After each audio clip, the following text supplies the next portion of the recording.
बस सुन रहे हैं। ये मेरा फर्स्ट टाइम है। मैं आपको अपना नाम भी बता दूं, मेरे को रेनू चोपड़ा बोलते हैं, रेनू आंटी भी बोलते हैं कई लोग। तो जैसे कि मेरे हस्बैंड ने बताया कि गुरुजी ने हमें अपनी शरण में इस जन्म में शिवरात्रि 97 में लिया। उस दिन 7 मार्च था। तो शाम को हम गए गुरुजी के दरबार में। तो गुरुजी उस वक्त, जैसे मेरे हस्बैंड ने बताया कि 33 सेक्टर में होते थे चंडीगढ़ में, तो वहाँ टेंट वगैरह लग के तो उन्होंने एक प्रोग्राम चल रहा था। वहाँ डॉली वलेरिया आंटी पंजाबी गीत भी गा रही थी, शब्द भी चल रहे थे। तो जैसे कि मेरे हस्बैंड की कजिन के द्वारा बोला गया कि मत्था टेको, तो मैंने 1 मिनट तो लगाया, पर जब मैंने मत्था टेक के ऊपर देखा तो गुरुजी की कृपा दृष्टि ऐसी पड़ी, वो जो गुरुजी की कृपा दृष्टि पहली नजर वो बस मेरे दिल में समा गई। गुरुजी ने उसी वक्त मुझे अपनी शरण में ले लिया। तो मुझे बस एहसास हो गया कि आज शिवरात्रि है, कि शिवजी भोलेनाथ ने मुझे दर्शन दिए हैं, अपनी शरण में ले लिया है। तो हम वहां बैठे रहे कुछ देर, तो फिर घर आए। उसके बाद बस गुरुजी का ऐसा प्यार पड़ गया कि हर शाम होते ही बस दिल करे कि गुरुजी के चले जाएं। तो मैंने अपने हस्बैंड से बोलना कि चलें गुरुजी के, थोड़ा सा अनमने से ये ले भी जाते थे। फिर एक दिन मैंने बस मन में यही सोचा कि गुरुजी या तो मेरा प्यार छुड़ा दो या मेरे हस्बैंड का प्यार डाल दो। बस उसी दिन की बात, from the very next day मेरे हस्बैंड ने मुझे खुद बोलना शुरू कर दिया कि आओ गुरुजी के चले। तो बस हम खुशी खुशी गुरुजी के जाने लगे। ये सिलसिला चलता रहा। तो गुरुजी 7 मार्च 1997 से लेके 30 अक्टूबर तक चंडीगढ़ में रहे।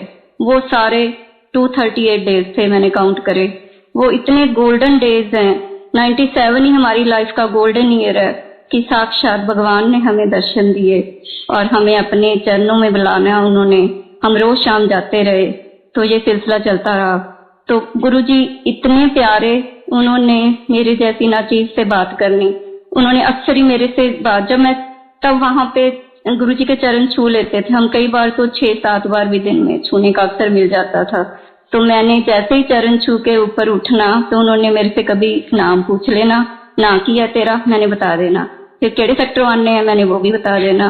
कितना नंबर है, उन्होंने घर का नंबर भी पूछते थे तो मैंने वो भी बता देना। ऐसे रोज ही मेरे से कुछ प्यार से छोटी सी बात कर लेते थे। तो जब घर जाते थे तो मेरे हस्बैंड कहते गुरुजी तेरे नाल तो बड़ी हंस के गल्ला करते हैं, मैंने तो गल ही नहीं करते। मैं कहा कोई बात नहीं, अब हम कल जाएंगे तो मैं आपकी भी इंट्रोडक्शन करवा दूंगी। तो जब हम अगले दिन गए तो गुरुजी सिंहासन पर नहीं बैठे थे, दीवार के साथ बैठे थे। तो मैंने अपने हस्बैंड, हम भी वहां बैठ गए जमीन पर। तो मैंने गुरुजी को बोला गुरुजी ये मेरे पति देव। तो गुरुजी ने इनकी तरफ देखा और इनके पीठ पे पैट किया और बोला वैस चंगी है तेरी, आया करो। तो आई वॉज ऑन क्लाउड 9 कि गुरुजी महाराज ने मेरे बारे में ये कहा कि आई एम गुड। तो मेरे हस्बैंड उसके बाद बहुत खुश हुए। He used to believe that I am good. तो उसके बाद मतलब मेरे हस्बैंड ने ये सोच लिया कि मैं अच्छी हूँ। तो फिर ऐसे ही एक दिन हुआ कि ये अप्रैल 97 की बात है कि एक संगत में एक धनवा आंटी आते होते थे। तो उन्होंने एक दिन हमें इनवाइट किया कि कल आप हमारे घर आना, हम 5 सेक्टर में रहते हैं, तो गुरुजी महाराज आ रहे हैं संगत के साथ, आप भी आना। तो मैंने कहा ठीक है। तो हम अगले दिन उनके घर चले गए। तो उनके घर में हम जैसे ही गए तो उनका ड्राइंग रूम क्राउडेड था संगत से। तो गुरुजी के चरण स्पर्श करने के बाद मुझे जहाँ स्थान मिला तो गुरुजी के सिंहासन के कोई 10 फीट की दूरी पे बैक साइड पे मिला। तो मैं वहां अनमने से बैठी रही कि गुरुजी, फिर मैंने सोचा गुरुजी तो मेरे को देख ही नहीं सकते थे। तो गुरुजी तो मैं गुरुजी के पीछे बैठी हूँ, गुरुजी तो मेरे को देख ही नहीं सकते। तो इतने में गुरुजी ने ऐसा सोचना मात्र था कि गुरुजी ने अपना हेड 45 डिग्री के एंगल पे टर्न किया। तो फिर उन्होंने उनकी आई से एक ब्लू रे निकली जो कि मेरे को पेनिट्रेट कर गई। तो आई फेल्ट ब्लेस्ड कि गुरुजी महाराज ने मेरे ऊपर कृपा दृष्टि की। तो मेरे को ऐसे सोचने की क्या जरूरत है कि वो गुरुजी मेरे को नहीं देख सकते। गुरुजी सब कुछ देख सकते हैं, मन की बात समझ सकते हैं, सब कॉन्शियस माइंड की बात समझ सकते हैं, सब कुछ कर सकते हैं। तो फिर ऐसे एक दिन में ही हम गुरुजी के 7-8 बार चरण स्पर्श कर सकते थे और उनसे जब भी प्रसाद को 7-8 बार अपने हाथ से प्रसाद देते थे। सबसे पहले तो वो हलवे का प्रसाद देते थे, वो अपने एक हाथ से प्रसाद देते थे और हमें दोनों हाथों में नहीं समाता था। तो हम बाहर खा के आके फिर बैठ जाते थे। फिर कभी वो बोलते थे कि जिन्होंने लड्डू पसंद है आ जाओ, फिर लड्डू वालों की लाइनें लगनी, फिर उन्होंने कहा जिनको बर्फी पसंद है वो आ जाओ, तो फिर लाइनें लगनी। तो फिर रात को कभी चॉकलेट कभी कुछ। गुरुजी ने इतना प्रसाद खिलाया हमें 97 में, इतना प्रसाद खिलाया, अब हम सोचते हैं कि हम कैसे खा लेते थे। तो एक बार ऐसे हुआ कि मैं प्रसाद लेने गई, उन्होंने ना मेरी राइट आर्म पकड़ ली, जोर से, इतनी जोर से पकड़ी, इतनी जोर से पकड़ी, और मुझे बोला कि तू मेरी कच्ची चेली है कि पक्की। गुरुजी के पास इतनी वाइब्रेशन थी, इतना स्ट्रांग हो रहा था कि उनके सामने हमारी जुबान खुल नहीं पाती थी और आंखों से आंसू निकलने लग जाते थे, उनकी इतनी स्ट्रांग वाइब्रेशन होती थी। तो मेरे मुंह से तब भी कुछ बात नहीं निकली। वैसे तो मैं बहुत टॉकेटिव हूँ, पर गुरुजी के सामने मेरे से कुछ मुंह से बात नहीं निकली, तो मैं कुछ नहीं बोल पाई। मैं बस सिर्फ इतना ही बोल पाई, गुरुजी थानू पता ही है। पर अब मेरा दिल करता है कि मैं चिल्ला चिल्ला के बोलूं, मैं चिल्ला चिल्ला के बोलूं, गुरुजी पक्की पकौड़, पक्की पकौड़, पक्की पकौड़। गुरुजी शायद तब भी जानते थे, पर मेरे मन में तो ये रह गया कि मैंने गुरुजी को बोला नहीं कि मैं उनकी पक्की चेली हूँ। तो ऐसे ही ना, एक मैं अपने बच्चों का इंसिडेंट सुनाती हूँ। I have got 2 sons. तो मेरे बच्चे तब छोटे छोटे थे, तो हमारी फैमिली में हाइडिटी प्रॉब्लम है, कोई की स्पेक्ट लग जाती है। मेरे हस्बैंड के भी स्पेक्ट लगी है, मॉम इन लॉ के भी है, तो ऐसे मेरे दोनों बच्चों की लग गई। तो मैं बहुत परेशान रहने लग गई, तो कि मेरे की छोटे छोटे बच्चों की ऐनक लग गई है। तो फिर गुरुजी परेशान नहीं देख सकते अपनी संगत को। तो एक दिन मुझे फिर ड्रीम आया कि गुरुजी ने मेरे एल्डर सन को पैरों से पकड़ के घुमाया है। तो उसके बाद हम एक और डॉक्टर के पास गए, तो उस डॉक्टर ने बोला कि ऐनक की जरूरत नहीं है, बच्चों की आंखें बिल्कुल ठीक है। तो ऐसा 1 साल तक चला, तो मतलब वो वाला आशीर्वाद 1 साल तक था। उसके बाद ऐनक लग गई, तब मैंने भी एक्सेप्ट कर लिया, चलो कोई बात नहीं।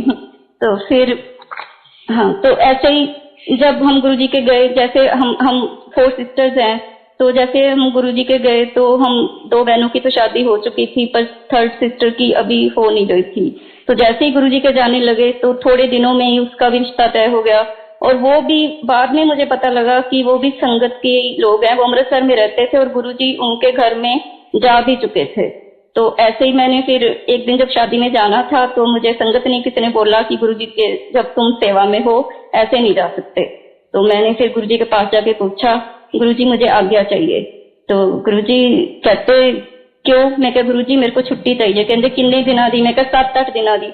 इन्ने दिना दी? इन्ने दिन की करना है? तो मैंने कहा गुरुजी मेरी सिस्टर की शादी है। कहते ठीक है। तो फिर मैं जब शादी के बाद से गुरुजी के आई, तो मिठाई प्रसाद मेरे मामा ने दिया था, तो मैं वो लेके गई। तो गुरुजी ने वो संगत में बांटा और बाद में जो थोड़ा थोड़ा चूरा बुरा रह जाता है गुरुजी ने वो खा लिया।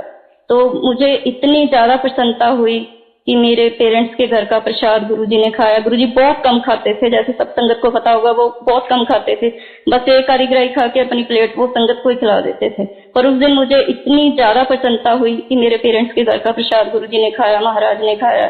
तो I felt so much blessed. तो ऐसे ही गुरुजी के साथ सिलसिला चलता रहा हमारी जिंदगी, और गुरुजी ने इतनी बेफिक्री में जिंदगी निकाली। बस गुरुजी के होते हमें किसी चीज की फिक्र नहीं। जैसे कि बेटों की मदर को डर होता है कि बच्चे बिगड़ जाएंगे, पर नहीं, गुरुजी का निर्मल भाव वो मेरे बच्चों के मन में समाया हुआ है। तो बच्चे कभी भी गलत रास्ते पे नहीं चले, तो कभी भी उन्होंने मतलब ऐसे नहीं किया। सारी संगत उनको इतना प्यार करती है। तो ये मेरी जिंदगी का सरमाया है, जो ये संगत का प्यार है वो मेरी जिंदगी का सरमाया है। तो एक बार मैं अब आपसे ये इंसिडेंट शेयर कर रही हूँ जो कि 2012 का है, 2012 का।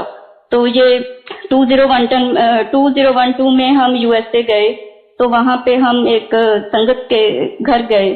तो उस संगत ने मतलब हम उन्होंने और भी 5-6 संगत होती थी। अब गुरु जी की इतनी ज्यादा संगत यूएसए में होती नहीं थी। तो उन्होंने हमें इतनी रिस्पेक्ट दी, मुझे शर्म आ रही थी कि हमें रिस्पेक्ट क्यों दे रहे हैं। पर वो लोग उन्होंने गुरुजी के कभी दर्शन नहीं किए हुए थे। वो हमसे बार बार यही पूछे जा रहे थे कि गुरुजी कैसे लगते थे, कैसे दिखते थे, कैसी बातें करते थे। तो मैं उनको I was ranking out my brain, और मैं उनको गुरुजी के बारे में बताई जा रही थी कि ये गुरुजी ऐसे करते थे, गुरुजी ऐसे करते थे। और एक बार मैंने उनको ये भी बताई कि गुरुजी संगत को कृष्ण जी के, राम जी के, गुरु नानक देव के, शिव जी के दर्शन कराते थे। तो जो मैं उस वक्त बोल रही थी वो गुरुजी सुन रहे थे, पर गुरुजी को शायद ये बात पसंद नहीं आई होगी कि मैंने ऐसे कैसे कह दिया कि लोगों को दर्शन कराते थे। गुरुजी इतने समर्थ, अंतर्यामी प्रभु इतने समर्थ हैं, वो मेरे को भी दर्शन करा सकते थे। तो संगत जी जब मैं इंडिया में आई तो उस दिन था 20 जनवरी थी, तो 1:45 बजे हम चंडीगढ़ में आए तो मैं सो गई। तो करीब मिडनाइट 4 AM से लेके 6:30 AM तक उन्होंने मुझे इतना लंबा ड्रीम दिखाया। उन्होंने मुझे उस ड्रीम में कृष्ण जी के दर्शन कराए। तो एकदम ब्लू और सिल्वर लाइट थी, कृष्ण जी थे, बांसुरी बजा रहे थे और उनके 4-5 सखा थे उनके साथ। तो ठीक है, मैंने इतना ज्यादा ब्लिस फील की, मतलब डिफिकल्ट टू डिस्क्राइब कि कितनी ब्लिस फील की। तो नेक्स्ट मॉर्निंग अमेरिका वाली आंटी जिसको मैंने ये बताया था कि ऐसे संगत को दर्शन कराते थे, उनका भी फोन आया। तो वो मैं उनको बाद में बात करती हूँ, कहते नहीं रेणु आंटी मैंने जरूरी बात करनी। मैंने कहा बोलो क्या बात करनी। तो कहते कि मैंने ये बताना है कि मुझको गुरुजी ने कृष्ण जी के दर्शन कराए। तो ये कोइंसिडेंस तो हो नहीं सकता कि अमेरिका में हजारों मील दूर बैठी आंटी को और इधर चंडीगढ़ में इंडिया में गुरुजी ने दोनों आंटियों को कृष्ण जी के दर्शन कराए। ये गुरुजी का प्यार है, गुरुजी का आशीर्वाद है, क्योंकि गुरुजी सुन रहे थे। उन्होंने, वो सर्वसमर्थ प्रभु है, उन्होंने दोनों आंटियों को कृष्ण जी के दर्शन कराए। तो ठीक है, जय गुरुजी। तो अब मैं अपने बेटे अरस्तु चोपड़ा को बोलती हूँ कि वो गुरुजी के बारे में कुछ बताए। गुरुजी मुझे माफ करना अगर आपकी मैंने रिस्पेक्ट में